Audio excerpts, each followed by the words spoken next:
창세기 23장 1절에서 20절까지의 말씀입니다. 오늘 말씀은 첫 족장 아브라함의 아내 사라의 죽음으로 시작합니다. 아브라함은 사랑하는 아내 사라를 위해서 애통하다가 그녀를 매장할 장소를 구하기 위해서 헷 족속에게 가서 그들과 거래를 합니다.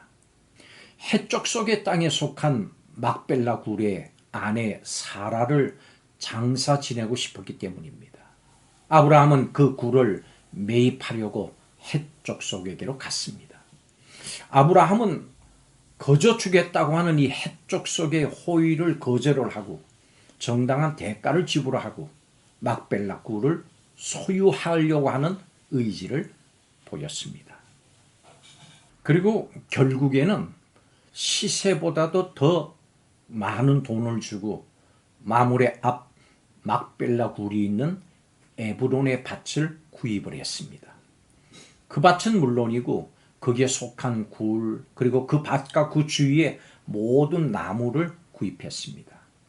그리고 아브라함은 이것을 공개적으로 많은 증인들 앞에서 자신의 소유로 확정합니다. 이렇게 해서 아브라함은 가나안 땅의 일부를 소유하게 됐습니다. 이것은 이 땅이 하나님께서 아브라함과 그의 후손들에게 약속의 땅으로 주실 가나안 땅의 일부라고 하는 점에서 의미 있는 사건입니다.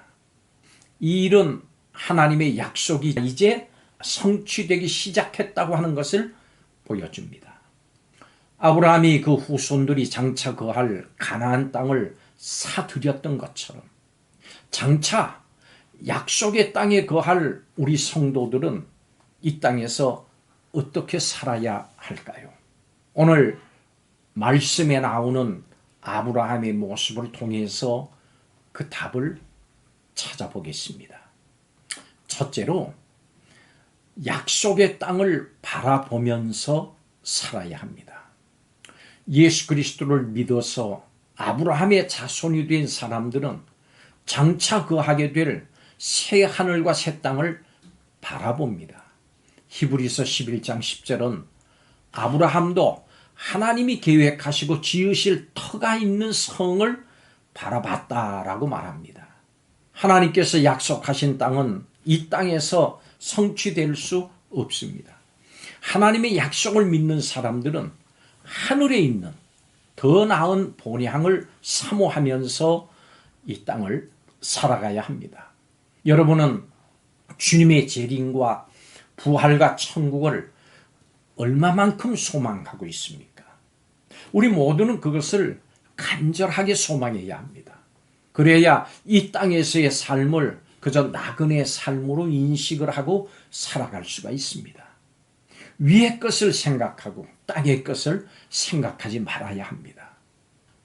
이 땅에서의 더 나은 삶보다 장차 우리가 들어갈 더 나은 하늘의 본향을 사모해야 합니다.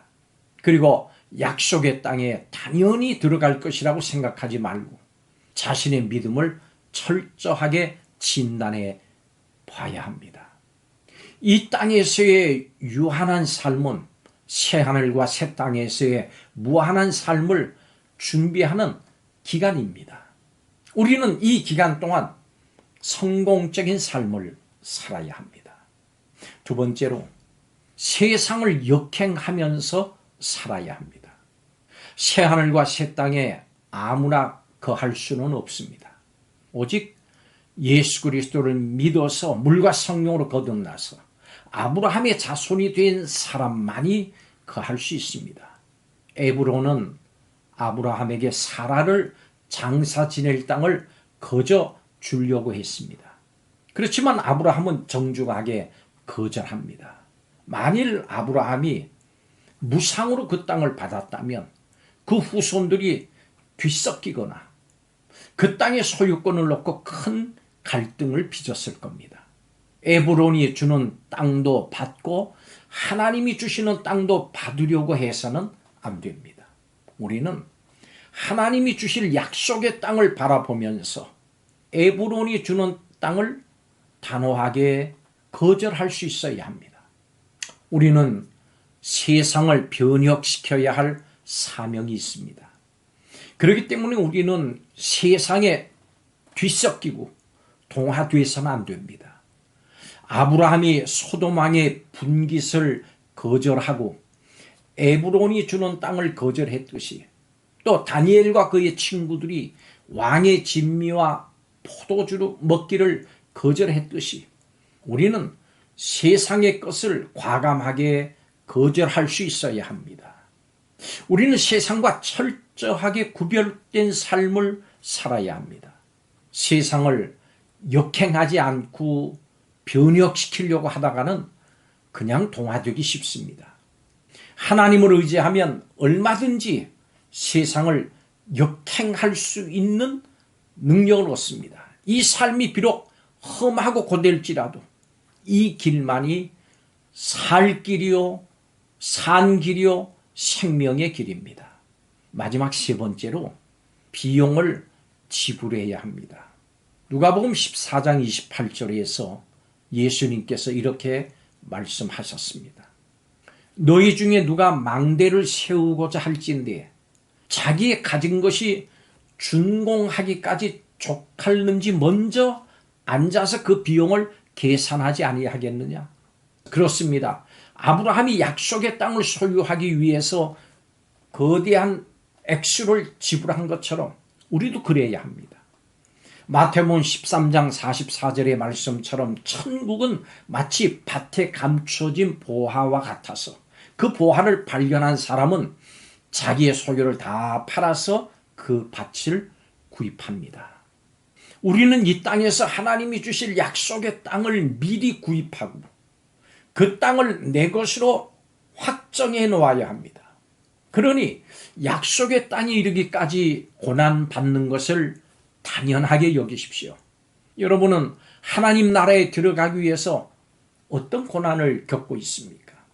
그리스도의 고난을 내 자신의 육체에 채우는 것을 영광으로 여기면서 기뻐하십시오.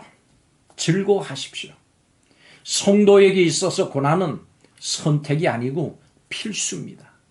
성도는 새하늘 새 땅에 들어가기 위해서 어떤 희생도 참고 또 이기고 견뎌야 합니다.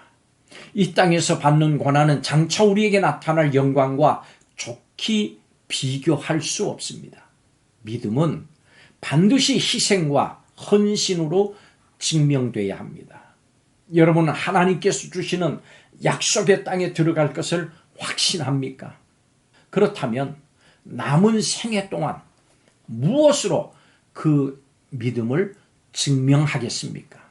성도 여러분, 기억하십시오. 성도는 어떤 상황에서도 장차 거할 약속의 땅을 갈망하고 삽니다. 성도는 약속의 땅에 들어갈 때까지 세상을 역행합니다. 성도는 약속의 땅에 들어가기 위해서 그 어떤 대가도 기꺼이 지불합니다. 약속의 땅에 이르기까지 그 땅을 바라보면서 좌로나 우로나 치우치지 마십시오. 비용 계산을 다 끝내고 세상을 역행하는 그 길 끝에는 찬란하고 영원한 약속의 땅이 펼쳐져 있습니다. 기도하겠습니다. 하나님, 나그네로 살아가는 이 세상의 삶이 고단하고 허무해질 때마다 하나님의 약속을 새겨보면서 예비하신 하나님의 나라 천국을 새겨봅니다. 하나님, 오늘 이 말씀을 듣는 이들 중에 손해보고 부당한 일을 당하는 이들이라도 하나님의 백성으로 하나님의 말씀을 이루는 길을 선택하는 성도들이 되게 하여 주옵소서. 어떤 대가를 치르더라도 하나님의 말씀에 순종하는 삶을 살아서 자손과 천하 만민에게 믿음의 유산을 이어가고 또 남겨주는 일생을 살게 하여 주시옵소서. 이 말씀에 대하는 모든 이들이 위해 주의 복이 임할 줄로 믿고 감사드리며 예수님의 이름으로 기도하옵나이다. 아멘.